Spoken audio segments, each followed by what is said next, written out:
నమస్తే, welcome to సనాతన ధర్మం. గర్వాపసి కార్యక్రమం అంటే ఏమిటి అనేది చాలా మందికి తెలియట్లేదు. ఎంతో ప్రచారంలో ఉన్న కార్యక్రమం. ఇటువంటి గొప్ప కార్యక్రమాల గురించి చాలా మందికి తెలియదు. సో నిజంగా ఈ గర్వాపసి కార్యక్రమం అంటే ఏమిటి, ఇది ఏ విధంగా జరుగుతోంది ఏంటి అనే విషయాల మీద చర్చించేందుకు మనతో ఉన్నారు ఈరోజు శ్రీ జగదాంబ త్రిశక్తి పీఠాధిపతి, సనాతన ధర్మ ప్రచారకులు బ్రహ్మశ్రీ బెనారస్ గురూజీ గారు. సార్ నమస్తే. నమస్తే అమ్మా. ఎలా ఉన్నారు గురుగారు? బాగున్నాను సార్. గర్వాపసి అంటే ఏమిటి? మంచి కార్యక్రమం, చాలా మంది చెప్పుకుంటున్నారు. కాకపోతే ప్రచారం ఎందుకని జరగట్లేదు దీనికి సంబంధించి? అసలు గర్వాపసి అంటే ఏమిటి? గర్వాపసి అంటే మన ఇంటికి తిరిగి మళ్ళీ మనం రావటము అనేది చక్కని పదంగా మనం దీన్ని చెప్పుకోవచ్చు. ఈ గర్వాపసి అనేటువంటి దాన్ని మేము చాలా కాలం నుంచి చేస్తున్నాం. ఈ పనిని చాలా మందిని కూడా మన ధర్మాన్ని వదిలేసి వెళ్ళిపోయినటువంటి వారు ఇతర ధర్మాల్లో వెళ్ళిపోయి అక్కడ వాళ్ళందరికీ వాళ్ళే తప్పు తెలుసుకుని మేము ఎట్లా రావాలి అని బాధపడుతున్నటువంటి వాళ్ళని మేము గుర్తించి తిరిగి మళ్ళీ మన ధర్మంలోకి, అంటే మన ఇంటికి మనం తిరిగి వచ్చినట్లుగా వారిని మళ్ళీ మనం ధర్మంలోకి తీసుకొస్తున్నాం. ఉన్నారా గురుగారు అలాగా? ఉన్నారమ్మా. మన ధర్మం నుంచి వెళ్ళిపోయి కన్వర్ట్ అయిపోయి చాలా మంది ఉన్నారమ్మా. చాలా మంది వెనక్కి రావటానికి వాళ్ళకి కొంతమంది అక్కడ భయపెడుతున్నారు, రానివ్వకుండా చేస్తున్నారు. రావాలని చాలా మందికి ఉంది. దీనిలో ఈ గర్వాపసి అనేటువంటి దాన్ని విశ్వ హిందూ పరిషత్తు, ఆర్ఎస్ఎస్ ఈ ప్రధానంగా ఈ గర్వాపసి గురించి చాలా పెద్ద ఎత్తున వాళ్ళు కూడా కార్యక్రమాలు చేస్తున్నారు. ఆ సంస్థల్లో మేము కూడా పనిచేయటం మాకు కూడా చాలా ఆనందదాయకంగా ఉంది. ఈ గర్వాపసి అంటే మేము ముందరగా వాళ్ళని తెలుసుకుని, వాళ్ళు బాధపడుతున్న వాళ్ళని తెలుసుకుని రావాలి. వాళ్ళకి ఏంటంటే మళ్ళీ వస్తే ఇక్కడ ఎలా రిసీవింగ్స్ ఉంటాయో అనేటువంటిది కొంతమందికి బాధ ఉంటుంది. ఒకటి గుర్తుపెట్టుకోండి, అసలు ముందరగా మతం మారే వాళ్ళందరూ ముఖ్యంగా ఆలోచన చెయ్యాలి. కిరణ్ టీవీ వారు, కిరణ్ టీవీ న్యూస్ ఛానల్ వారు ఈ విషయం గురించి ఈ టాపిక్ని తీసుకొని మీరు అడుగుతున్నటువంటిది చాలా, నేను మీ అందరికీ కూడా శుభాకాంక్షలు, ఆ అమ్మవారి ఆశీస్సులు అందిస్తున్నాను. ఈ గర్వాపసి గురించి కనీసం మీ ఛానల్ అన్నా కూడా ఈ గర్వాపసి గురించి ప్రచారం చేయాలని నేను కోరుకుంటున్నాను. తప్పకుండా గురుగారు. ఎందుకంటేనమ్మా అసలు మతం ఎందుకు మారాలి, మెయిన్ అదే గురుగారు. అసలు ఎందుకు మారాలి అది ఇంతవరకు ఎవరు చెప్పరు మార్చేవాళ్ళు. ఏదో మా దేవుడు సత్యమైన వాడు, మా దేవుడు గొప్పవాడు, మా దగ్గరికి వస్తే మీకు ఇదైపోతుంది, ఇది తప్పించి అక్కడ జరిగేటువంటిది ఎంత చెడు అనేటువంటిది వీళ్ళు తెలుసుకోలేకపోతున్నారు. అంటే ఈ తెలుసుకోలేని వాళ్ళందరూ కూడా పాపం ఏంటంటే చదువు తక్కువగా చదువుకునేటువంటి వాళ్ళు, పల్లెల్లో ఉండేటువంటి వాళ్ళు, వీళ్ళు ఏం చేస్తారంటేనమ్మా మేము బాగా గమనించినాం, ఈ మతం మార్చేవాళ్ళు ఏం చేస్తారంటే రాత్రి ప్రార్థన అని పెడతారు. రాత్రి ప్రార్థన అంటే వీళ్ళు పొలం పనులకు వెళ్ళేసేసి లేకపోతే ఏదో డ్యూటీ మీదకి వెళ్ళేసేసి ఇంటికి వచ్చేసిన తర్వాత ఈ రాత్రి 9 దగ్గర నుంచి వాడు 8 దగ్గర నుంచో మొదలెడతాడు ఈ కార్యక్రమాన్ని. మన దేవుడు గొప్పవాడు, మన దేవుడు గొప్పవాడు, మన దేవుడిని విశ్వసించకపోతే నీకు మరణం వస్తుంది, మన దేవుడు విశ్వసించకపోతే నువ్వు పాపానికి ఎడతావు, నరకానికి ఎడతావు, నువ్వు శిక్షలు అనుభవిస్తావు. ఇలా వాడిని ఒక సైకిక్ పేషెంట్ లాగా తయారు చేస్తాడు. ఇప్పుడు నేను కూడా మిమ్మల్ని ఇలాగే తయారు చేసిన తర్వాత మీరు ఇంటికి వెళ్ళి నిద్రపోతారు. మన దేవుడు నమ్మకపోతే నువ్వు నమ్మకపోతే నువ్వు నరకానికి పోతావు అనేసరికి వీడు ఆ మాటలు విని విని ఆ దేవుడి పేరంతా వీడికి ట్రాన్స్లోకి వెళ్ళిపోతాడు. ఇంటికి వెళ్ళి పడుకుంటాడు. ఆ రోజు వీడికి కళ, ఇప్పుడు ఏదైతే మనం ట్రాన్స్లో వెళ్ళి పడుకుంటామో అదే కళ రూపకంగా వీళ్ళకి వచ్చి ఆ దేవుడు కళ్ళలోకి వచ్చాడని, కానీ పొద్దునే వీడి దగ్గరికి పోయి నాకు ఆ స్వామి కళ్ళలోకి వచ్చాడు, ఆ దేవుడు కళ్ళలోకి, అంటే నేను చెప్పాను కదా నువ్వు మా మతంలోకి వస్తే నీ పాపం పోతుంది. పాపం అసలు ఎలా పోతుంది చెప్పమానండి? ఒక హత్య చేసిన వాడు నీ మతంలోకి వచ్చేస్తే హత్య చేయబడేటువంటి పాపం పోతుందా చెప్పండి? చెప్పేది అదే చెప్తుంది. ఒక పాపిష్టి పని చేసినటువంటి వాడు, ఒక పరస్త్రీని వ్యసనంగా చూసి, పరస్త్రీని చండాల బుద్ధితో చూసిన వాడికి పాపం ఎలా పోతుంది? అసలు పాపాన్ని గనక ఆ దేవుడు గనక అలా తీసేస్తూ ఉంటే ఆ దేవుడికి అసలు ఎంత పాపం ఉండాలి?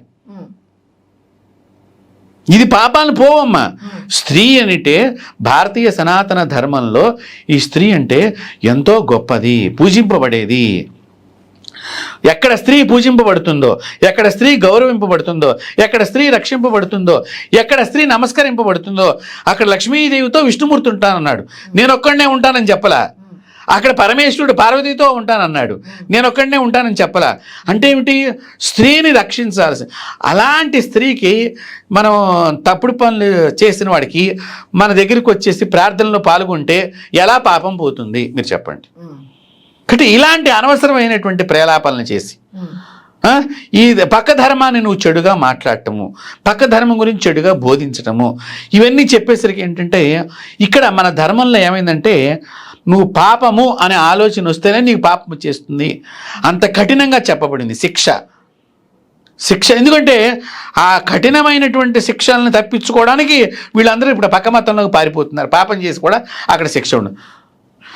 మతం మారిపోతేనే పాపం పోతే కనుక, ఇప్పుడు మతం మారితేనే మనం పాపం పోతుంది అనుకుంటే కనుక అసలు ఈ మతం ఎప్పుడు పుట్టింది మీరు ఆలోచన చేయండి. 2000 సంవత్సరాల కిందట పుట్టింది. మరి అంతకు ముందర ఉన్న వాళ్ళందరూ ఎవరు? ఈ మతం వాళ్ళు లేరుగా. అప్పుడు ఈ మతం వాళ్ళు లేరుగా, మరి వాళ్ళ పాపం ఎవరు ఎట్లా పోయింది? మరి ఆ మనుషులకు సంబంధించిన వాళ్ళేగా, ఈ కుటుంబీకులేగా ఇప్పుడు దాకా వస్తుంది. వీళ్ళకి ఎలా పాపం వచ్చింది? ఇప్పుడు ఈ పాపం వస్తే మీ మతంలోకి వస్తే ఎలా పాపం పోతుంది? మీరు బాగా గమనించుకోండి నేను అడుగుతున్న ప్రశ్న. ఇప్పుడు మన తరతరాలుగా ముందర తరానికి వెడితే అప్పుడు ఈ మతం లేదు ఇక్కడ. మరి ఈ మతం లేనప్పుడు వాళ్ళ పాపాన్ని ఎవరు తీసేశారు? అప్పుడు ఏ దేవుడు తీశాడు వాళ్ళ పాపాన్ని? ఇది మీరు తెలుసుకోవాలి జనాలందరూ. కాబట్టి ఇది తెలుసుకోకుండా వాడేదో చెప్పాడు వీడేదో చెప్పాడు అని చెప్పేసి వాళ్ళు చెప్పిన మాటల్ని మీరు విని ఈ ధర్మాన్ని, అందుకనే భగవద్గీతలో శ్రీకృష్ణుడు చెప్తాడు, స్వధర్మం శ్రేయదాయకం ఓ అర్జున, పరధర్మం భయావహ. నీ ధర్మాన్ని నీవు ఆచరించు, పక్క ధర్మాన్ని మాత్రం నువ్వు ఆచరించమాకు, గౌరవించు. ఇప్పుడు మీరు వచ్చారు వేరే మతం వాళ్ళు అనుకుందాం, ఎగ్జాంపుల్ మీరు వచ్చారు, ఏదో మీ మతంలో ఏదో పూజ ఉన్నది, ప్రార్థన ఉన్నది, మా మతానికి రండి, ఒకసారి మా ఆతిథ్యం స్వీకరించండి అన్నారు. ఏదో ఆ కార్యక్రమం ఇప్పుడు వెళ్ళి గౌరవించి వచ్చాం, వాళ్ళకి ఏదో గిఫ్ట్ ఇచ్చి వచ్చాం, అంతవరకు పర్వాలేదు. కానీ నా ధర్మాన్ని నేను పాటించాలి. అంతేగాని నీది గొప్పది ఎట్లా అవుతుంది, నాది గొప్పది ఎట్లా కాకుండా పోతుంది చెప్పండి. కాబట్టి ఇది మనం తెలుసుకోవాలి. ముఖ్యంగా పరధర్మాన్ని గౌరవిద్దాం. పరధర్మాన్ని ఆచరించే క్రమంలో మనం ఆచరించకూడదు. మన ధర్మం ఏదైతే ఉన్నదో ఆ ధర్మం మాత్రం ఆచరించాలి. ఇప్పుడు ఇక్కడ చూడండి, పోనీ ఈ ధర్మం నుంచి ఆ ధర్మంలోకి వెళ్ళిన వాళ్ళు ఆ ధర్మానికి అసలు ఏం ఆచారాలు ఉన్నాయో ఎంతవరకు చెప్పలేకపోతున్నారు. అక్కడ కొబ్బరికాయలు కొడుతున్నారు, అక్కడ గుండు చేయించుకుంటున్నారు, అక్కడ మొక్కులు మొక్కుకుంటున్నారు, అక్కడ ధ్వజస్తంభాలు పెడుతున్నారు, అక్కడ దీపారాధన చేస్తున్నారు, అక్కడ నూనెతో వెలిగించే కార్యక్రమం, మళ్ళీ ఇన్ని. ఇప్పుడు ఇక్కడి నుంచి అక్కడికి పోయి మీరేం చేస్తున్నారు? ఇదే ఆచారాన్ని అక్కడ సాగిస్తాను. మరి ఇదే ఆచారం అక్కడ ఉన్నప్పుడు ఈ దేవుడిని ఆచారంలోనే మనం పాటిస్తే అయిపోతుంది కదా. అంటే మనం ఇక్కడ తెలుసుకోవాల్సింది గర్వాపసిలో దయచేసి ఎవరైతే మతం మారుతున్నారో, నేను వేరే మతాన్ని విమర్శించటల్లా, ఇప్పుడు ఒకటి ఏ మతానికైనా నేను అడుగుతున్నా, నేను కూడా మతం మారటానికి రెడీగా ఉన్నా, కానీ నేను ఎప్పుడు యంగ్ బాయ్ లాగా ఉండాలి. ఉంటానా మీ మతంలోకి వస్తే? నాకు చావు రాకూడదు. అవన్నీ గ్యారంటీ ఇస్తే మీరు మారుతారు. ఓకే, వాళ్ళు చెప్పానంటే దీనికి ఆన్సరు చెప్పగలుగుతారా? మరి ఇంకా చావునే వాళ్ళ మతం మార్చలేనప్పుడు, చావునే రానివ్వకుండా చేయలేనప్పుడు ఇంకా వాళ్ళ మతం గొప్పదేమిటి? మన మతంలో, మన ధర్మంలో చావుని కూడా జయించవచ్చు. ఎలా జయించవచ్చు? చావు రాకుండా కూడా చేసుకోవచ్చు. ఎలా చేసుకోవచ్చు అని విధి విధానాలు మన మతంలో ఉన్నాయి. అంటే యోగ విద్య ద్వారా, దానికే ప్రాణాయామం. ప్రాణాయామం శ్వాస మీద ధ్యాస పెట్టుకుని ప్రాణాయామం చెప్పి లాహిరి మహాశయ మన హిమాలయాల్లో చాలా మంది గొప్ప గొప్ప గురువులు ఉన్నారమ్మా. వాళ్ళందరూ ఎందుకు అంత చలి ప్రదేశంలో ఎలా కూర్చోగలుగుతున్నారంటే వారు మంత్రాన్ని మననం చేస్తూ, మనసు లోపల మంత్రాన్ని జపం చేస్తూ నాసాగ్రం మీద దృష్టిని నిలిపి ఈ ప్రాణవాయువు పీల్చుకుని దాన్ని అలా బంధించి పెడుతున్నారు. ఈ బంధించేసరికి ఆ లోపల అలా ఉండిపోతుంది. ఇది ఒక గురువు ద్వారా సాధన చేసి మాత్రమే తెలుసుకోవాలి తప్ప ఇంట్లో కూర్చొని మాత్రం దయచేసి ప్రయోగాలు చేయమాకండి. గురువు ద్వారా ఆశ్రయించి ఆ ప్రాణాయామం మీద దృష్టి పెట్టినప్పుడు ప్రతి జీవికి కూడా శాస్త్రం ఏం చెప్పిందంటే, ఒక మనిషి భూమి మీదకి వచ్చేటప్పుడు ఇన్నిసార్లు వీడు ప్రాణవాయువుని తీసుకోవాలని రాస్తాడట భగవంతుడు. సో మీరు ఎగ్జాంపుల్ 1,00,000 సార్లు మీరు పుచ్చుకోవాలి ప్రాణవాయువుని. మీరు 1,00,000 సార్లని ప్రాణవాయువుని పుచ్చుకోలేదనుకోండి, మీది బ్యాలెన్స్ ఉంటుంది కదా, అప్పుడు మీ ప్రాణం పోదు. ఆయుష్ బ్యాలెన్స్ ఉండాలన్నమాట. సో ఇది ఇక్కడ ఉన్నటువంటి యోగ విద్య. ఈ యోగ విద్య ద్వారా, ఈ ప్రాణాయామం ద్వారా మనకి చావు లేకుండా, అందుకనే హిమాలయాల్లో 300 సంవత్సరాలు 400 సంవత్సరాలు కలిగినటువంటి యోగి పుంగవులు ఉన్నారమ్మా. అక్కడ మహిమాన్వితమైనటువంటి సాధు పుంగవులు ఉన్నారు. అవతార్ బాబా వారు అక్కడ ఉన్నారు. ఇలాంటి గొప్ప గొప్ప యోగులందరూ కూడా, ఇతర దేశం వాళ్ళందరూ వచ్చి ఆ హిమాలయాల్లో ఉండేటువంటి ఋషుల్ని యోగుల్ని ఎందుకు దర్శించుకుంటున్నారంటే దీనికే కారణం.